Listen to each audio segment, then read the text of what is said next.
Plato was the original life coach bro. Just give me 3 gold coins a month, and I will teach you the essence of the ultimate good. I will show you the way.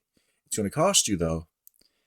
Even Diogenes called him out for this, saying he was just an arrogant lout who was scamming people with his system. That's essentially what this is. It's just a system of thought. It is for extremely left brain types of people, people who need to systematize, people who need a catalog, people who need to be told what is and what is not. These are the people who resonate with Plato. You can see it in their physiognomy. They're very nerd-like. They're very straight. A lot of them are straight-edged. And I always find it funny that these Platonic enjoyers, what they really are is they're Christians without Jesus. Okay, they take the good things of universalism that they like, brotherhood, justice, forgiveness, quote unquote truth, but they never expound upon, they never accept the perennial truths of things that are extremely harsh when it comes to cross-cultural perennialism, right? You never see them prattle on about cannibalism or sacrificing children to Baal. Where's the perennial truth in that? Where's the perennial truth in Quetzalcoatl and his blood circuses? Can somebody explain this to me? Oh, they didn't read Plato, so they weren't in on the ultimate good.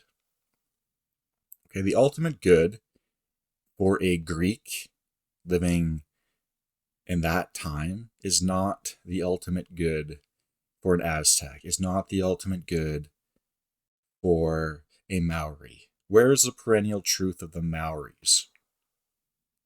They only take the nice things. They don't like the icky stuff. That's why they're so disingenuous with this universalist perennial take. Oh, that's disorder. Okay. Right, okay. A lot of them, they downplay the slavery, they downplay the pedestry, they downplay all the aspects of Athenian culture that we today find abhorrent, and yet they upplay, these lofty ideals and prattle on these podcasts about, the philosopher king dictatorship. That's another funny thing about these podcasts. They don't ever think that they're going to be the merchants or the slaves in this ultimate Platonic society.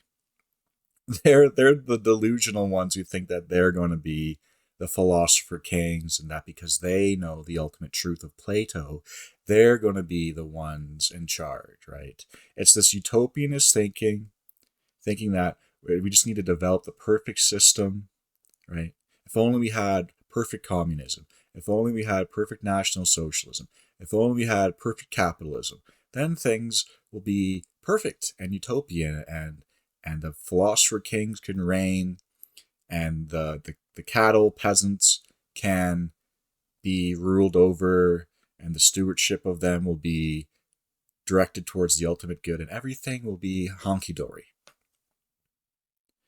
Okay, so let's just say you get this perfect system, right? You're perfect, and your in-group becomes so powerful, so strong. It becomes the Weltmacht of the world power, and there's nothing that can stand in its way. And then you know what happens? It turns inward, and the hierarchy and the struggle and the Kampf of this reality becomes within the group, and people will jockey for position, people will have strife, people will want to get into that philosopher king class. You cannot escape the chaotic aspect of this world. You cannot escape the dualism. You cannot escape the Kampf. Okay. Yes, there's order in the world, but there's also chaos. You cannot say this world is perfect. When somebody's born missing limbs or having some sort of disability, when a random chaotic storm destroys a perfectly crafted platonic citadel. These things are inescapable. It's baked into reality. And if Plato is so right, if that's the ultimate truth, why are there so many refutations? Why are there so many subcategories? Why are there so many different modes of thinking? Even his contemporaries, Diogenes, was dunking on Plato from day one. Behold a man. Behold a man. Where is the featherless bipedal now? This is just intellectual masturbation. You don't need, everyone says start with the Greeks, start with the Greeks. No. Don't start with the Greeks. Start with continental philosophy from the last 150, 250 years. People who are actually somewhat relatable to ourselves. And they've already read all the Greeks, and that has already been digested. So you might as well go to a person who shares your biospirit. Spengler said that the Apollonians, right, the Hellenic people of the Mediterranean from BC era, they are a different civilization from us, and I 1,000,000,000 times agree with Spengler's assessment that the Faustian Hyperboreans and the Apollonian Hellenics of the before time are different in their mode of being. Nietzsche said that Plato was basically the beginning of the end. He was the start of the end of the heroic ideal because of his prattling on about the ultimate good, the refutation of the gods, saying that they were just metaphorical forms, the rejection of this plane in favor of some perfect other world that we are a shadow of. No, I think that this world is the true realm, and that the second world is more shadow-like. This seems to be the place where everything comes to fruition. This is the great crucible. This is the great realm. What is this ideal form that he's talking about? The ideal form for an Athenian man was an Athenian lad. That's just not. As soon as I read that, I just closed the book and never picked up Plato again and moved on with my life. Okay, it didn't take me very long to figure out I have nothing in common with this individual. What's the ideal form of a woman? Is there a universal perfect form? Everybody has their own tastes. Okay. I like the North Pontids. Where's my North Pontid enjoyers at? Here. Okay. But this universalizing humanity, give me a break. This is kind of where Gnosticism has its origins as well, right? We live in a fallen world created by the demiurge, and we have to escape through our process of contemplation and knowledge gathering and realizing through our own brain mechanics the ultimate good of reality so we can escape the samsara. It denounces action. It denounces vitality. It's anti-life. It's anti-Midgard. This is where it all begins. It doesn't begin with Christianity. This is why there's a romance between the Christians and the Platonic people. It goes all the way back. It's because they share this. This is the very foundation of where the Hyperborean spirit is different from most, if not all, of the world religions, of the world paths that are currently the most popular.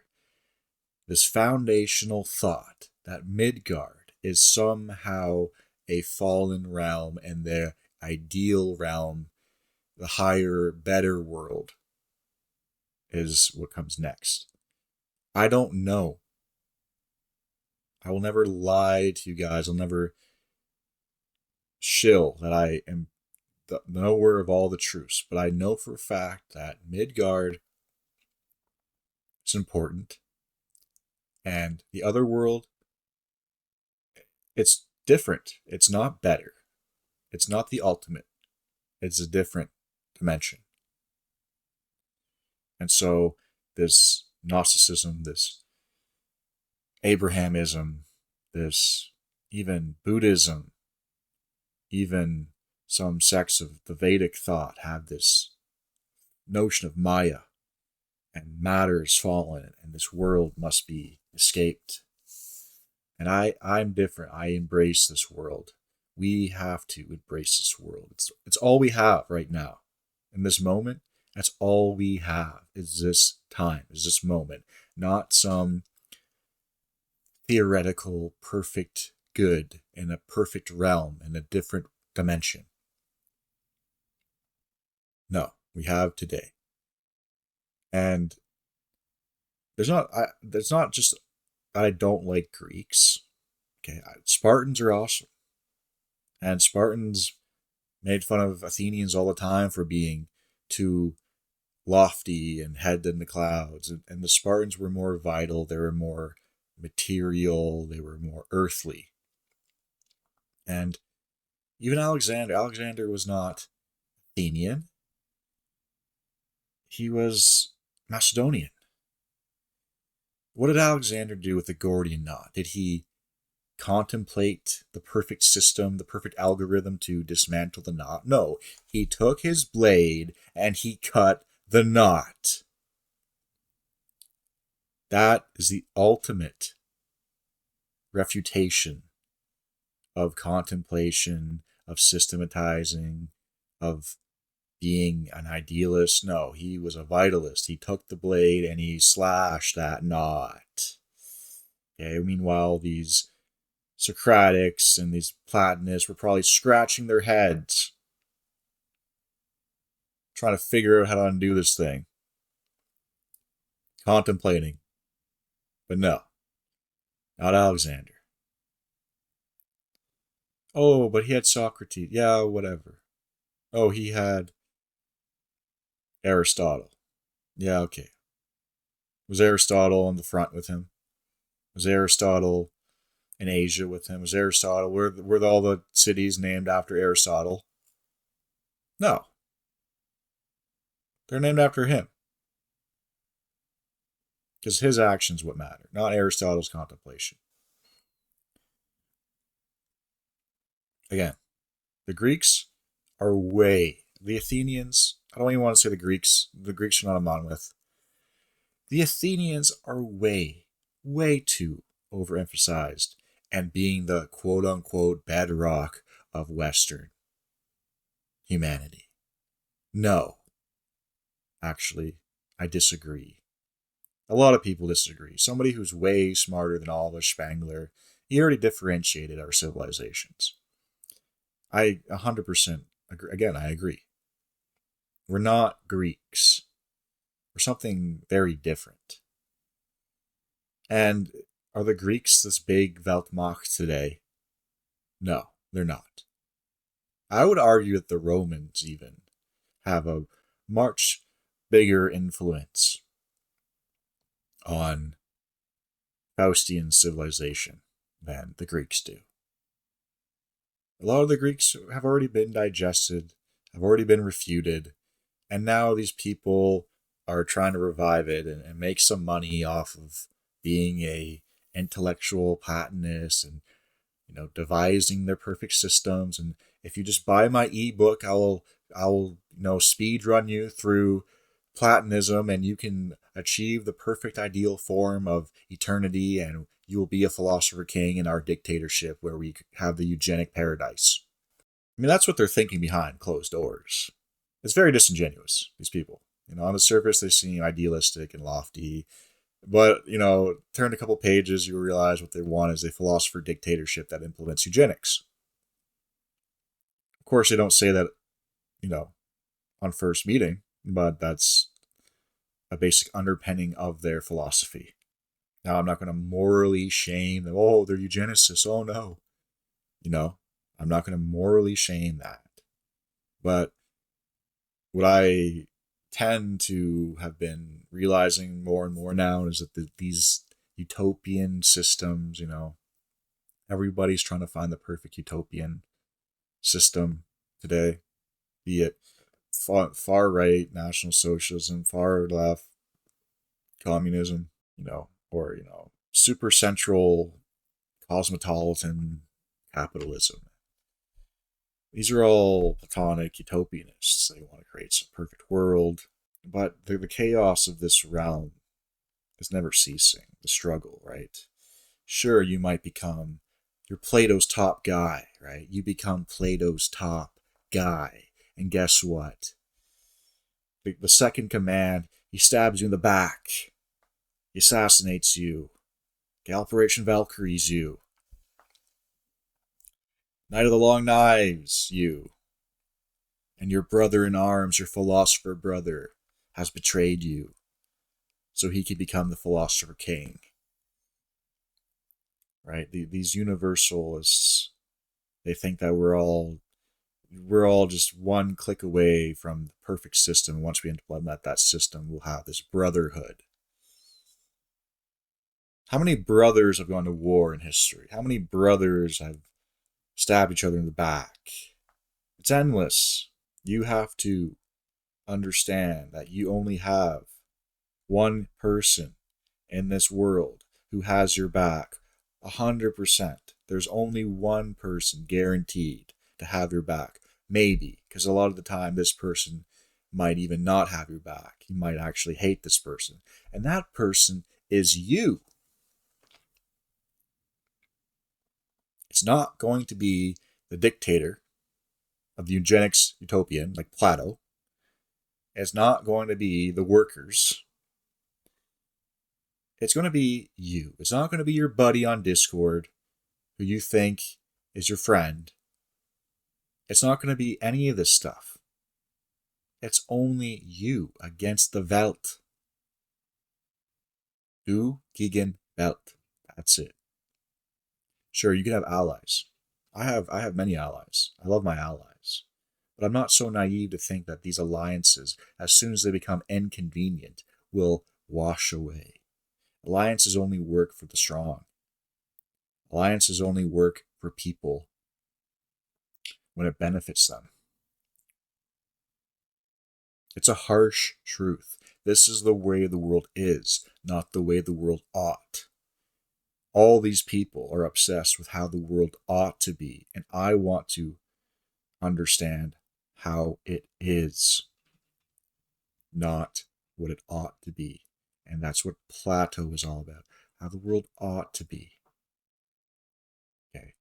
If he was concerned about how the world is, he would be examining the perennial truth of Baal worship and the sacrifice. But no, he focuses on the ultimate form. What is the ultimate form of a man? What is the ultimate form of a woman? What is the ultimate form of a dog? What is the ultimate form of a chair? What is the ultimate form of a candle? Okay, this is just a ridiculous concept. What is the ultimate form of goodness and justice? Justice is always contextual. It's never the letter of the law. Give me a break. These people are just high off their own fumes, and they're so knee deep in the system that they've basically constructed a Gordian knot around their own psyche. That's why we need to take the sword and just smash that knot, slice it up, throw it away, and start from scratch. That's what Nietzsche did. That's why you should actually just start with him. It's going to save you about 10 volumes of work. And he will, cut through. I'm not saying I agree with everything on Nietzsche. I believe in a metaphysical realm. Okay, so I'm not like a Nietzsche worshiper. But again, I admire it takes an instinct and irrationality and vitality. If the Greeks and the Athenians were so smart, why did they get their faces kicked in by the Celts and the Germanics over and over and over again? Okay?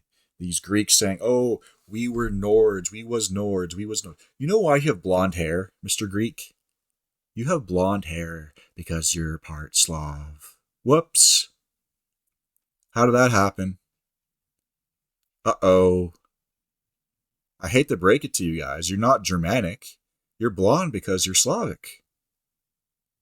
How did that happen, guys? Where was Plato when that happened? Okay? We wasn't.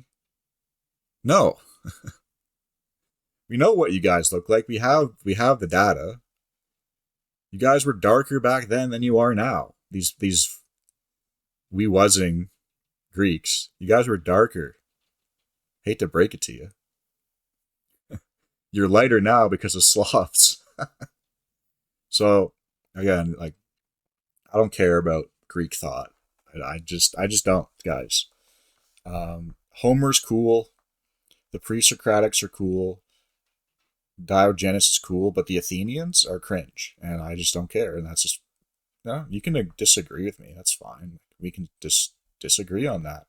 But it doesn't resonate with me. Never has. Never will. And I've just explained why. Maybe you guys can take a examination on this perennial thought and, the inception of Gnosticism, the beginning of dualism. Okay, Plato is not traditional. These are not traditional values because the people before him, he is a heretic to. He is a heretic to the gods. He was not a traditionalist. He was a revolutionary. All of his takes were revolutionary thought. Okay, he was overturning the order of the time. If you want to be a true traditionalist, you're going to honor the gods. You're going to love your kin. And you're going to defeat your enemies. And that's it. Trying to find the truth. Sure, there's a scientific method. That is different from moralism and metaphysics. Trying to find the ultimate truth through rational deliberation and intellectual contemplation of abstract forms. Okay, you might as well, you're better off running through the forest with a sword, chanting runic hymns. I think that's a better way to find the ultimate truth than reading a bunch of Plato and sitting around in podcasts, seeing who Plato mogs who and their understanding of the definitions and the niche terms that they use. Oh, the triumvirate. Oh, I know these special terms. I'm so smart. I looked at a dictionary. I've memorized a bunch of terms. Like, no, you're better off, unironically, running through the forest, black metal chanting runic hymns in like a black metal guttural voice, maybe scaring fellow hikers or something, than doing that. Unironically, you'll probably reach some sort of berserker trance that will actually get you into the state of being where you can have contact with the transcendental. Again, this goes back, right? If you want to reach the transcendental, it's not going to be through words on a screen. It's not going to be through some dead Greek. A lot of this time, these things are your own very particular bio-spiritual path that will not align with Greek. Maybe, and I think this is true actually, there could be some people who have some like Greek throwback biospirit, and they do 100% resonate with this type of thinking, this type of philosophy. And you know what? I accept that. But guess what? It's not universal.